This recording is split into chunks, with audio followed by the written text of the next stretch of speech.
All right, what is going on, everybody? How you doing? Welcome to another episode of Talking Buffalo, part of the Blue Wire Network. I am your host, Patrick Moran. Thank you very much, as always, for everyone who's locking in today, whether you're watching this on YouTube or whether you're listening to us wherever you get your podcasts from. Appreciate you all very much. I always do. Happy Friday, everybody. Going solo today, not going to be a long episode. And this should be a fun one because what I did earlier this week is I took to my Twitter and the Talking Buffalo Facebook page, and I asked fans to send in your biggest and most bold Buffalo Bills predictions for the 2023 season. And man, oh man, you guys really delivered. Got a bunch of them. I'm going to read a lot of them to you today. Some of them I'll react to. Some of them I'll let you react to. When I said bold, there's different levels of bold here with some of these. Some of them relatively bold. Some of these pretty bold. Some of these borderline outlandish. But anyway, this was a fun interactional exercise with everybody. Got a bunch to get to. Not going to waste time here at the top, other than to say this real quick. There's going to be a lot more Talking Buffalo in the future. I've kind of hinted at this a little bit here and there. Just going to tell you right now, probably two, if not two, definitely within the next 3 weeks, Talking Buffalo is going to become a Monday through Friday podcast. Yeah, you heard me right. 5 days a week, we're going to be here. It's going to be a mix of guests like I've always had. A lot of the recurring guests that you've come to know on this show, people like Aaron Quinn and Anthony Marino and Joe Yurden and PK from the Buffalo Sports Collective. I got my buddy Tone Putz is going to be coming back with me. In fact, if you've been down with this show from day one, and I mean literally day one, Tone did the first handful of episodes with me. Anyway, 4 years later, whatever it may be, he's going to be returning. We're going to be doing a show every Monday.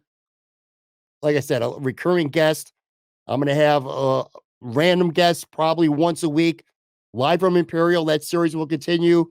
Not every Thursday night from Imperial, but whenever I get a chance, I'm going to do a live show with a different guest each time. I'll have different guests on this show. I'll be interviewing them remotely. And then here and there, a couple solo episodes as well. But anyway, plenty of Talking Buffalo, probably more than you might want. But, oh, well, you're stuck with me. So that's coming real soon. Anyway, now that I got that out of the way, let me jump into today. Like I said, these are your biggest and boldest Buffalo Bills predictions for the 2023 season. Let's just jump right in. And like I said, I'll comment on some of these at least anyway. Let's start with Daniel Austin on Twitter at Dan_Austin_. His bold prediction for the season was James Cook will get 1,200 all-purpose yards. Okay, well, in terms of being a bold, I'd say that's relatively bold. I mean, it's bold because he's going in the year two and he hasn't really proven much in terms of numbers in the NFL. To get to 1,200 yards, and when you say total yards, I'm assuming we mean rushing and receiving, so yards from scrimmage here. Look to Devin Singletary the last 2 years. Devin Singletary had 1,099 total yards from scrimmage last year and 1,098 in 2021. So for Cook to reach that number, he'd only need to have about 100 total yards more than Singletary's had the past 2 years. It's easily doable. I mean, we've seen from day one of training camp throughout the preseason, James Cook is without question the featured back.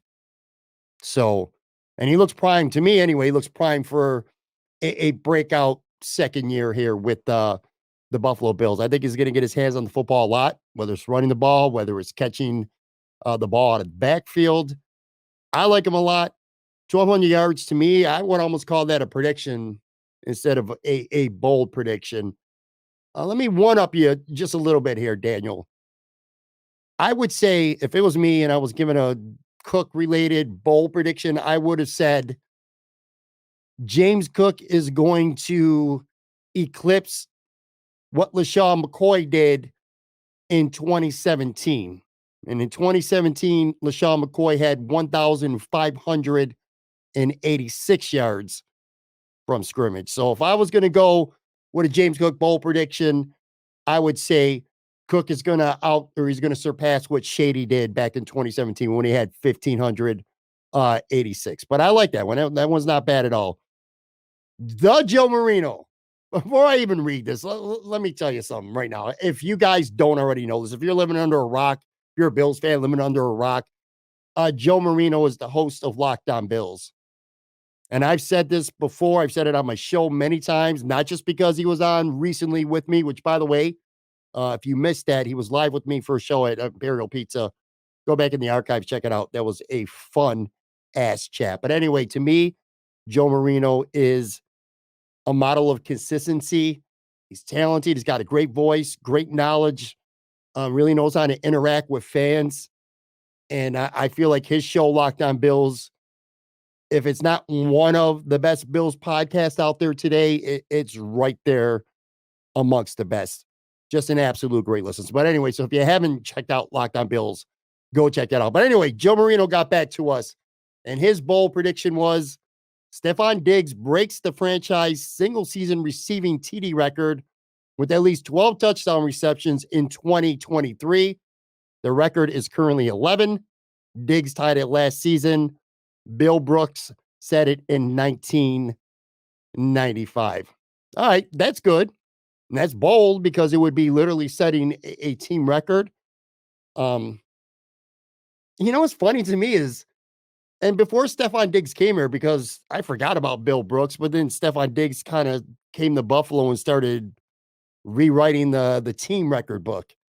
And I'm like, all these great receivers that have played in Buffalo and these good quarterbacks through the years and this high octane offense, at least during the Super Bowl era for sure.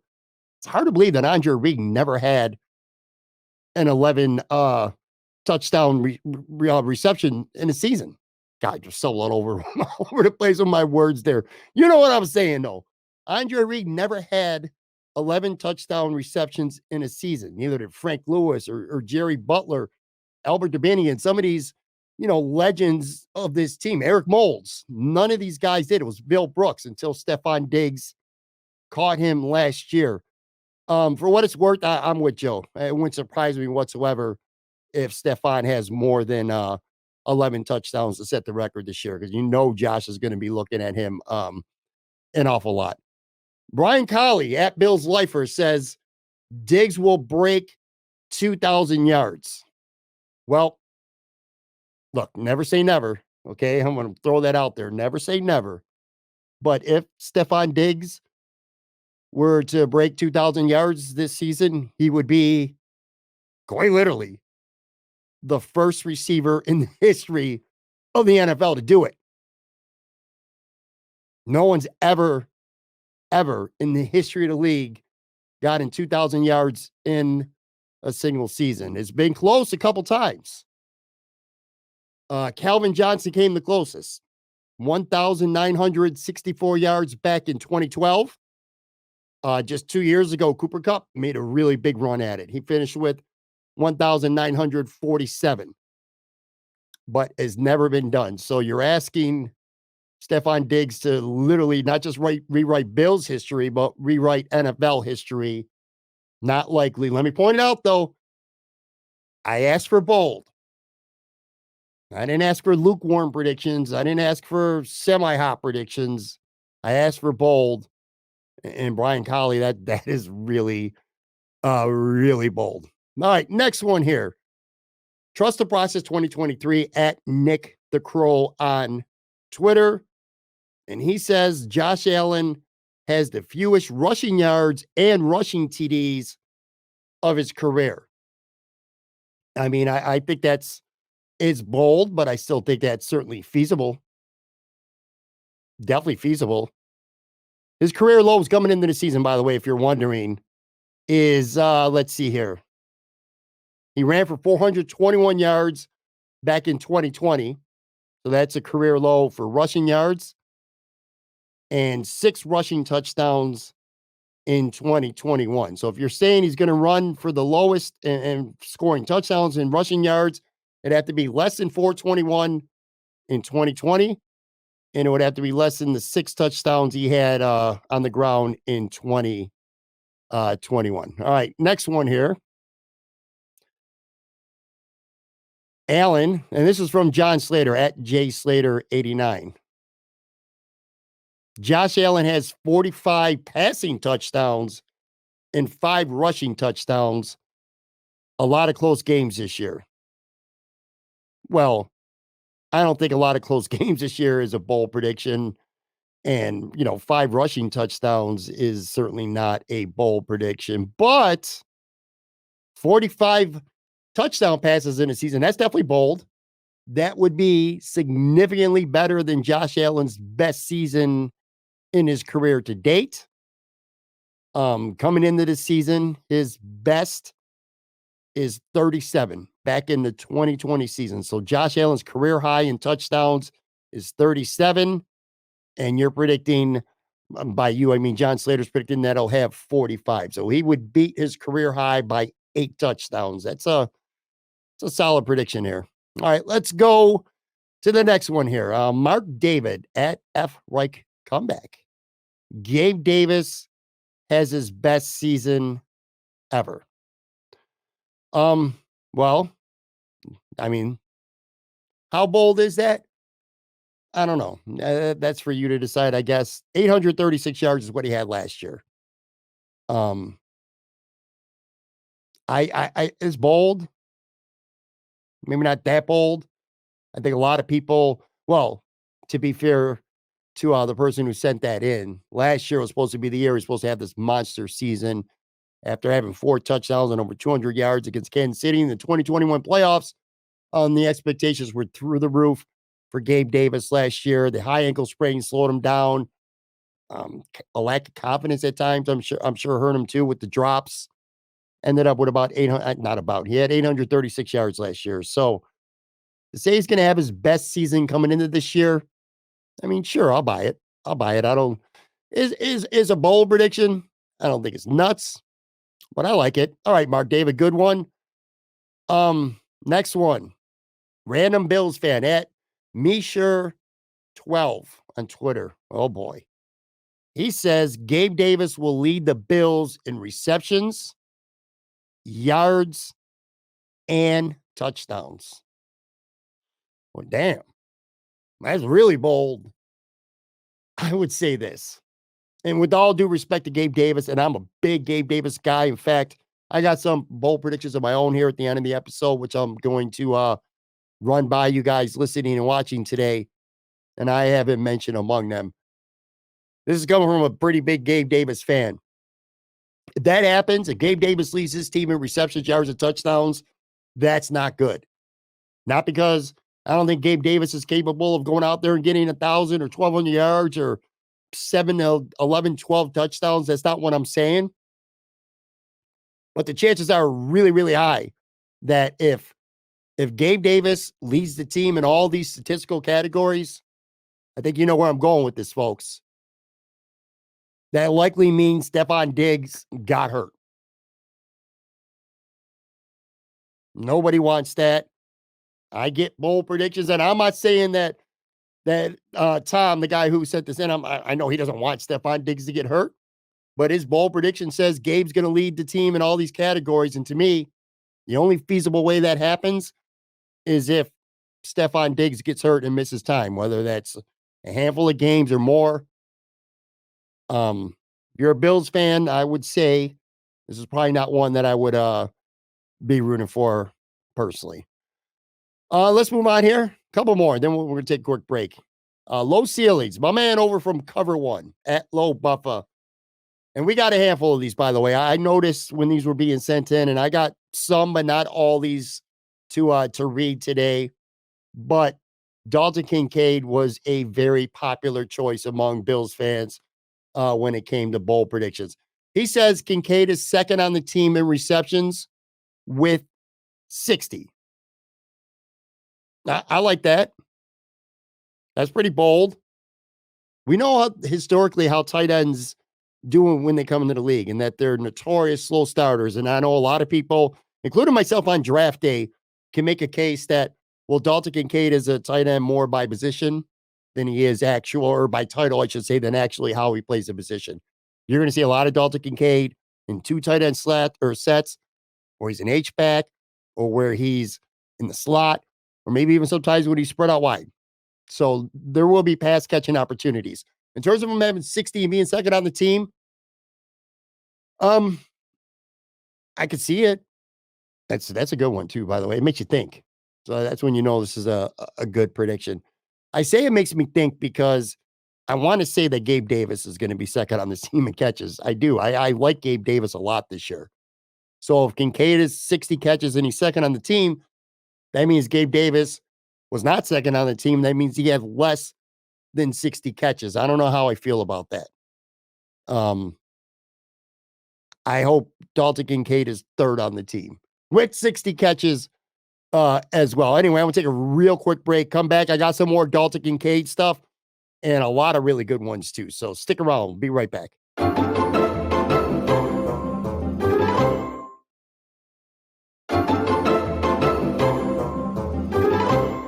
All right, we're back here talking Buffalo, and I am going over some of your biggest and boldest Buffalo Bills predictions for the 2023 season. Lots of ones to still get to, some pretty good ones. In fact, let's just jump in right now. We're going to stick with Dalton Kincaid. Josh Fenster wrote in to say the rookie tight end, which he's talking about, of course. Kincaid, he leads the team in touchdowns. Well, I mean, wow, man. That is if I asked for bold, you delivered bold, because if Dalton Kincaid leads his entire team as a rookie in touchdowns, that would be a lot. Moving on, Bills preseason at Go Bills 623. Same in fact, he takes it a step further. Kincaid breaks the rookie tight end reception record. Well, wow, man. Let me say this, because I looked this up. I found this interesting, and I didn't know the answer, so I went and did the research. For Dalton Kincaid to break the all-time NFL tight end rookie record, it is held by Mike Ditka. You'd have to go back to 1961. Mike Ditka is the all-time rookie tight end touchdown leader. He had 12 back in 1961. A couple other fun facts I found out through research and related to Dalton Kincaid and how some of you guys think he might do and where maybe we should put our expectations for a talented tight end 2 / WR wide receiver 3 going into his rookie year. Dick is the all-time leader, and he had 12. In the history of this league, the only other 2 tight ends to ever have at least 9 touchdown receptions in a season as a rookie. One, Junior Miller from the Atlanta Falcons, and you have to go all the way back to 1980 for that. And then the other one, of course, is Gronk, who had 10 with the New England Patriots back in 2010. That's crazy, man. All these years, all these legendary tight ends, and Gronk and Ditka are the only 2 ever to have double-digit touchdown receptions as a rookie.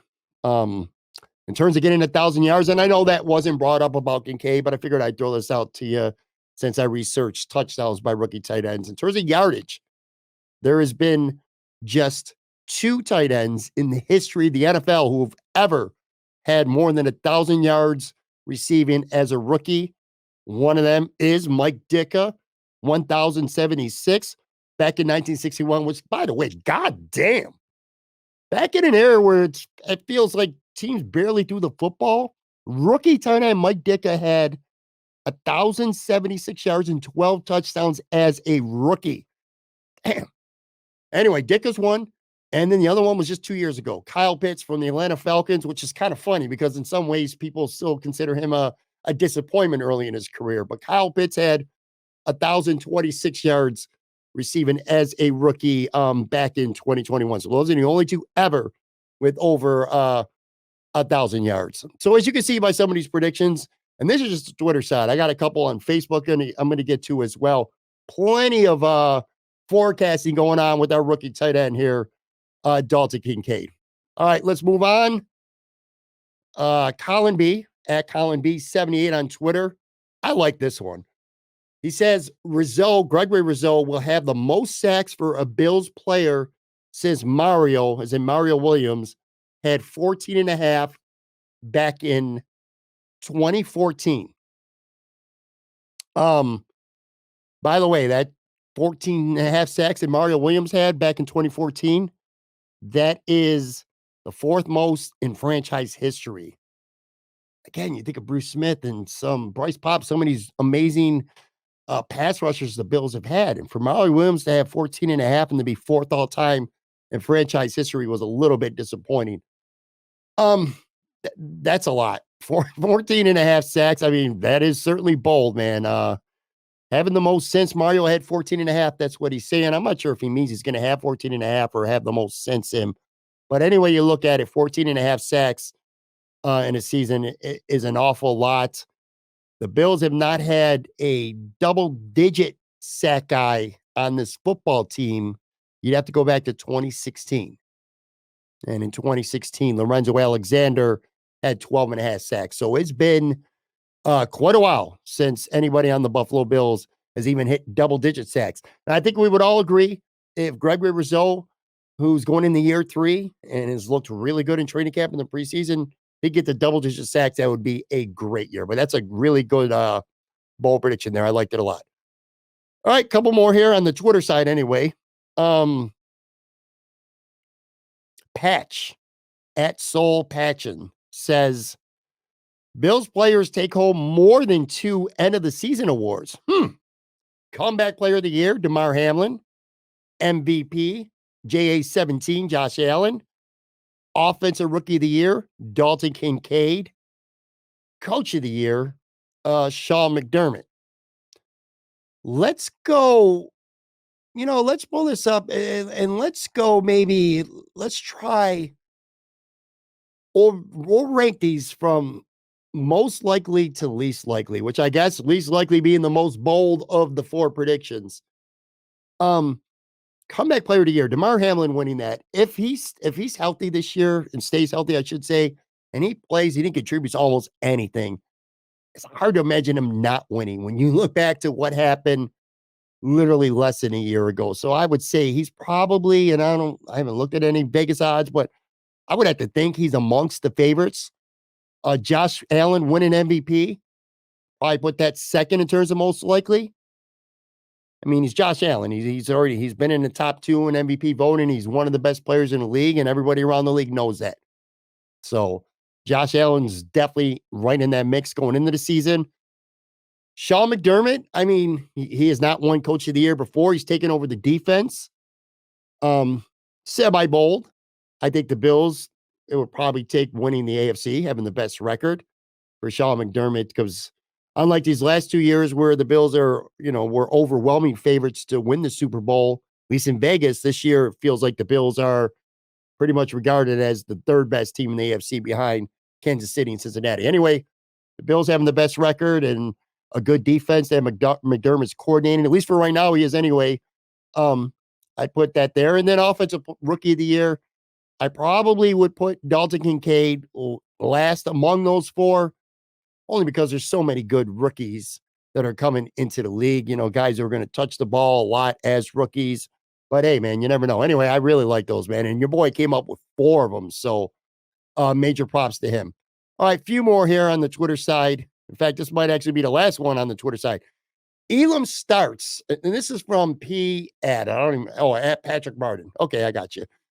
Elam starts and is a huge asset by week 8. Oof. I'd like for you to be right, P. Martin. I don't see it. So you are being bold. I want Kaiir Elam to be great. I want him to be good. I want to will that into existence. I'm just not seeing it. I've talked about it before. I'm not going to go on this long ass story, but watch him in training camp 5 times. And it was like every other day he looked good. And then every other day he looked terrible.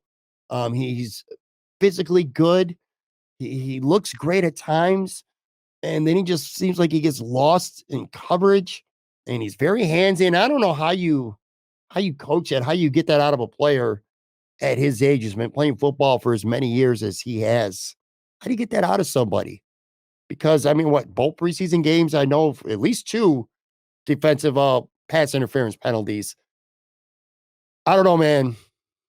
Again, I asked for bold, you gave me bold. I see Elam as that. He's the fourth corner, boundary corner on this team. I'm not even counting the inside guys like Teron Johnson. He's way behind Trey White. He's fallen behind further and further from Benford and Dane Jackson too. I almost would accept Kaiir Elam dressing up the first couple of weeks and being active on game day. That to me is almost a bold prediction right now. So you came real bold. And I hope you're right. He's a first round pick and he's only going in the year two. So maybe we're being a little quick to, at least I'm being a little quick to just kind of feel like I'm ready to throw in the towel on him. But it's not looking good right now. But I like that one. That was a solid one by Kaiir Elam. All right, I got a couple other ones here, and these are probably not going to be fun. Well, Derek at DRock 252. Bills trade for pending 2024 free agent linebacker Devin White. I don't buy it, and I don't buy it because if the Bills were going to trade for Devin White, why wouldn't they do it after they lost Tremaine Edmonds? I mean, maybe Tampa Bay starts out shitty. You can make that case, and then they're looking to be sellers. Maybe they believe they can win right now, and when they realize they're not going to win, they're more willing to trade Devin White. Solid bold prediction. I just don't see it. I kind of feel like they're going to roll with what they had, and that includes the guy that they just signed earlier this week, which we'll talk about in a minute. But anyway, so Derek says traded for Devin White. That is bold. Student Body Right at Student Body Right. Lose 2 games, and the stadium will be at 3/4 capacity in prime time. Games are too late. Tickets too expensive. People will prefer to be at home. I mean, look, games are always late and tickets are always too expensive, and people might prefer to be at home, but they're still going to come to the games. I will say though, the schedule this year, and he's saying that the Bills lose 2 games or whatever, but the Bills play a lot of non-1 o'clock home games when it starts to get colder. October 26th, Thursday night in Buffalo against Tampa. Monday Night Football at home, November 13th against Denver. And then they also got late afternoon, like 4:30 games at home against the Jets on November 19th and Dallas on December 17th. So look, the elements are going to be shitty. And you're suggesting that the Bills lose a couple games and it's only 3/4? No. I don't know. That might verge beyond bold. That might be a little bit outlandish to me. Highmark Stadium is going to be packed this year. There's no question about it to me. Patrick Bateman at Buffalo Sports TM. They missed the playoffs. Well, I mean, shit. That is bold, right? I can't sit here and say that's crazy and outlandish because it's not. The NFL is a year-to-year league. We see teams fall off every year. We see Super Bowl quality teams one year go into the shitter the next. It happens all the time. I don't think the Bills are built to be that kind of team, but injuries, never say never. And it's the level of talent in this conference right now that would have me concerned. So for the Bills to not make the playoffs, obviously they're not going to win their division. Okay, so whether you want to give it to Miami or the Jets, let's just, for the sake of this discussion, say Miami. Miami wins the division. You have to tell me that the Jets are being as a wild card. Baltimore, if they don't win their division, Cincinnati was there. Baltimore is in the mix. Pittsburgh could be in the mix. The Chargers very much in the mix. Look, it's not out of the realm of possibility, is what I'm saying. This is a deep, loaded conference. So, can it happen? Sure. Is this outlandish? No, it's not outlandish. And I know people don't want to hear that, but it's not outlandish. Is it bold? Well, yeah. And that's what I ask for. All right, Chester Copperpot. McDermott will suck at challenges and will constantly play his corners 12 yards off the ball, allowing easy first downs. Hashtag prevent defense. Hashtag clueless. All right, that's not a bold prediction. That's just a tweet that's full of hatred. John Slater at J Slater 89. Cole Beasley will start a playoff game for us. All right, we're winding down here with these Twitter versions anyway, because now we're starting to verge into semi-ridiculousness. Cole Beasley's on the practice squad right now with the New York Giants. Never say never. I'll say that, but outside of that, come on, man. Ron Dawson, this is the I can't laugh because again, a lot of people are listening to this and not watching it. Ron Dawson at X Mayor Rent NT. Nathan Peterman will play a game for Buffalo this season.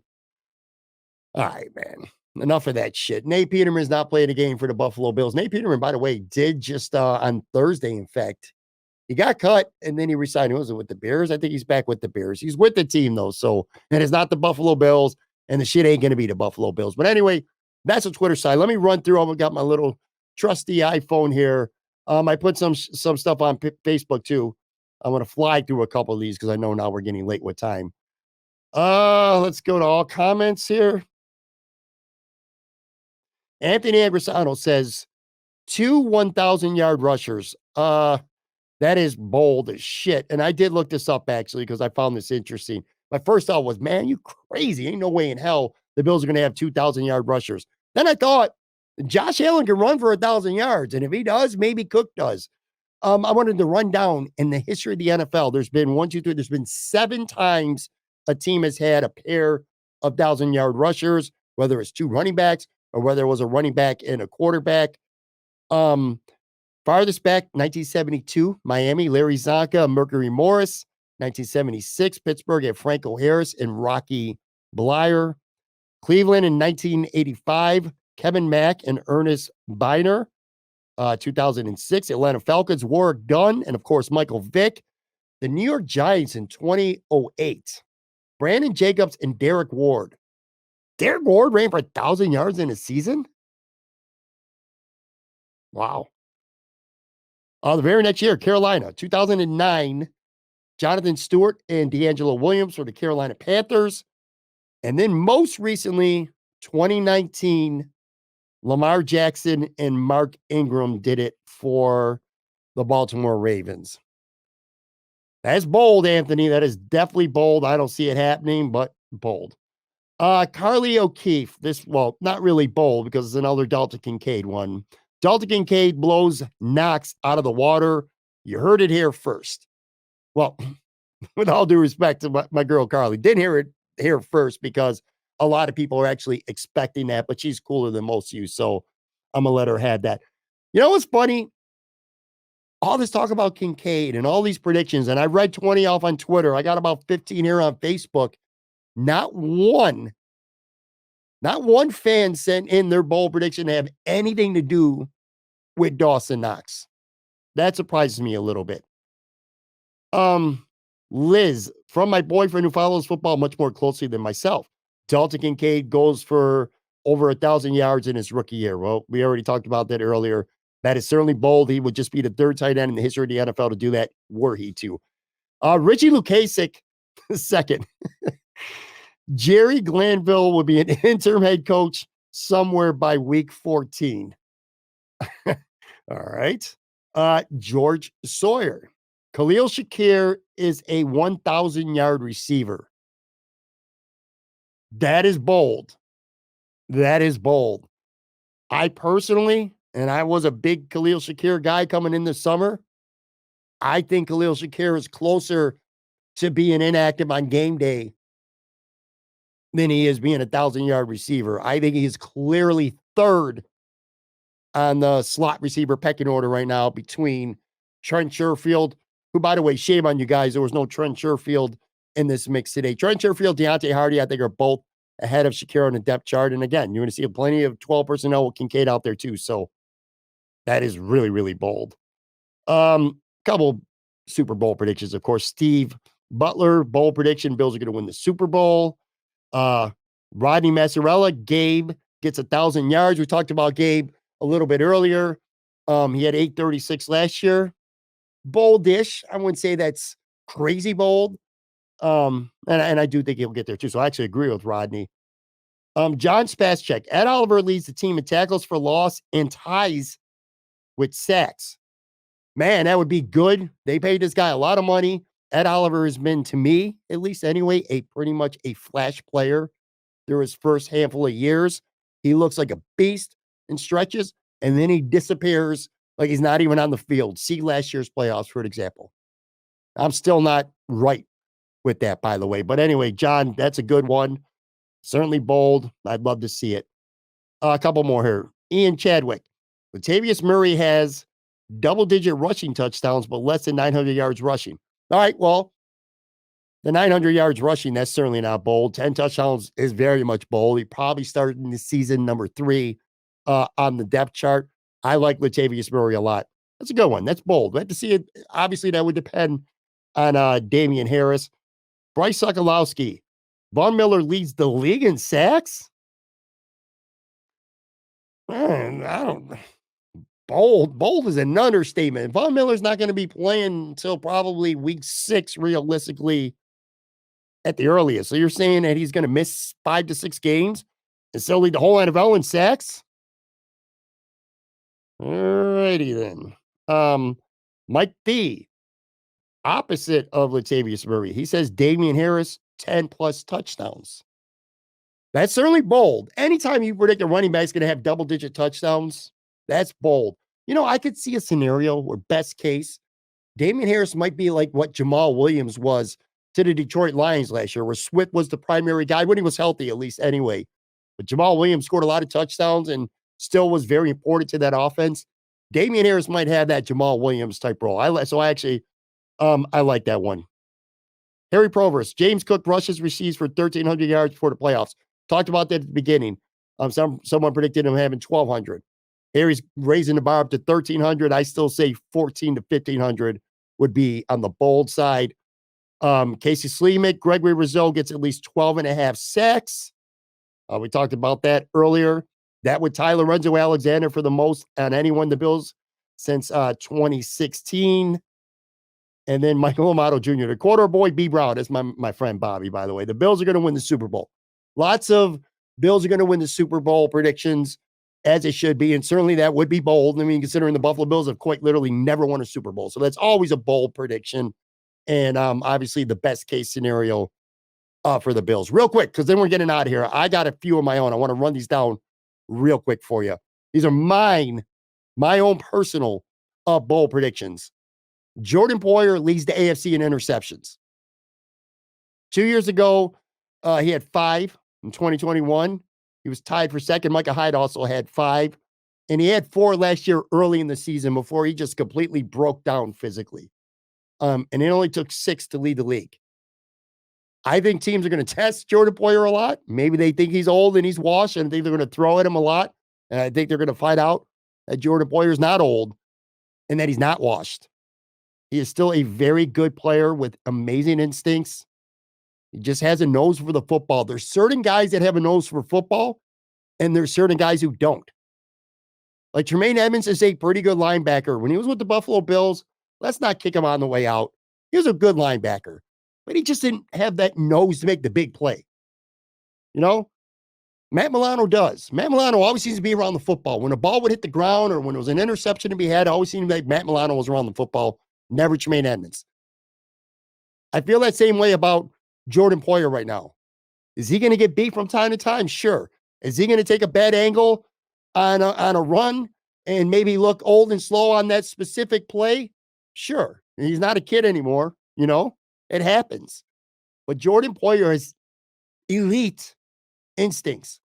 Jordan Poyer has a nose for the football. And he also has a penchant for making a play in a big moment. So I don't think it's that bold. Maybe you think it's that bold, but I don't. My bold prediction, Jordan Poyer leads the entire AFC in interceptions this year. Also, Gabe Davis, I'm not the first to say this, but I say he has a 1,000-yard season. Again, 836 last year, and that's not really all that bold as I think about it. But I'll give you something bold with Gabe Davis. I think Gabe Davis gets a new contract from the Buffalo Bills no later than the bye week. In fact, I wouldn't be stunned if Gabe Davis got a brand new contract sometime in the next 7 to 8 days. I'm not predicting it's going to happen. I have no inside sources, no knowledge or anything like that. Just a hunch. Which, by the way, Gabe Davis was named a Bills captain this week, which I love that. But anyway, I'm going to make that bold prediction right now. Gabe Davis gets a brand new contract with the Bills, so we're not going to have to wonder about if we're going to lose him in free agency, whether he prices himself out of Buffalo or whether he doesn't have a great year and the Bills don't want to keep him. I think he's going to re-sign with Buffalo before we find any of that out. Brand new linebacker, Christian Kirksey. I think my bold prediction is he starts at middle linebacker no later than week 3. Week 3 at the latest. I can tell you right now, it's not that I love Christian Kirksey. I think he's a good player. I think he's put up some good numbers on a badass Houston team. But it's not even as much I love Kirksey as much as it's going to take 2 games or less for everybody, including the Bills coaches, to know definitively that whether it's Tyrell Dodson or whether it's Terrell Bernard, neither of them are it. Neither of them are NFL starting caliber middle linebackers, period. End of story. Christian Kirksey, at least compared to them, is an upgrade, and he'll be starting real soon. 2 more. Connor McGovern, and I'm staying on the negative side with this one. Some people might not like this. It's just my personal opinion.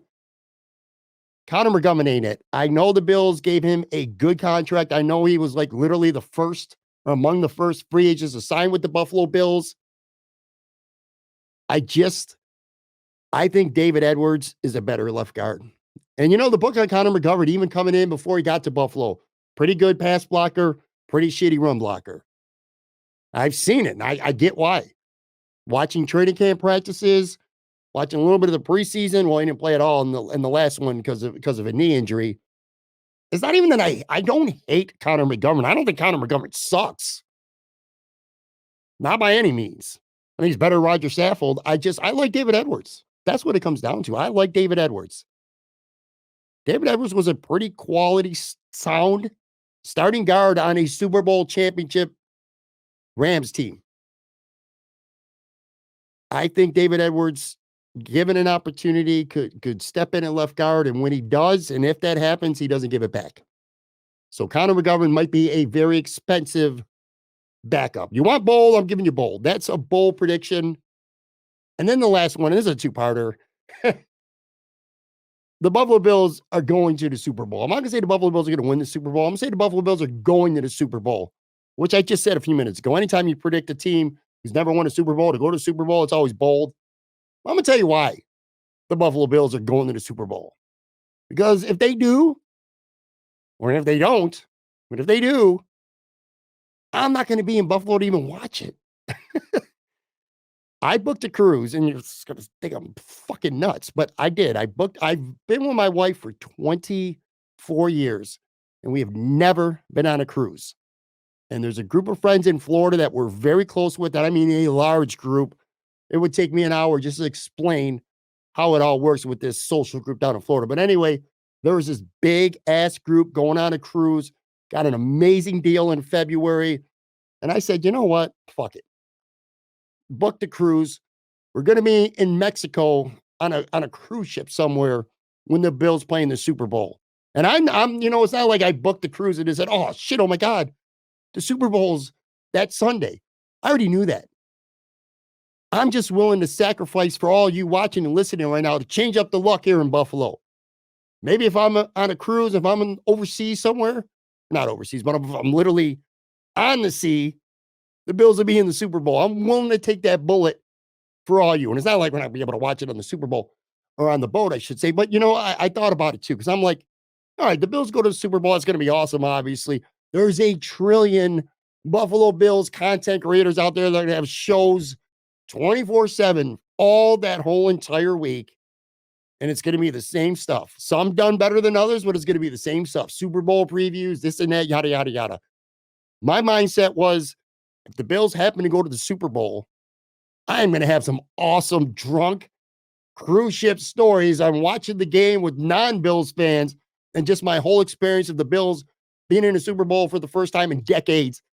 And I'm on a cruise ship watching it. I just said that would be interesting, unique content and an angle that I could come with that nobody else, literally, who covers the Buffalo Bills or talks about the Buffalo Bills, would be able to do. So that's my prediction. The Buffalo Bills, my boldest prediction, the Buffalo Bills are going to the Super Bowl, and it's going to be because I will not be in Buffalo to watch it in a sea, pun intended, of Buffalo Bills fans. Anyway, all right, that's going to do it for this episode. Thank you very much, as always, again, for watching, for listening. If you're watching this on YouTube, please subscribe, hit that like button, comment on the video. It helps us continue to grow. Of course, the audio side, Spotify, Apple, wherever you may be listening, make sure that you're subscribed, rate and review. Those kind of things really help those algorithms and help us to continue to grow. And like I said, before you know it, Buffalo or Talking Buffalo is going to be Monday through Friday every day. Anyway, enjoy your weekend. Last weekend before the NFL season starts, it's going to be nuts. Enjoy. Talk to you soon.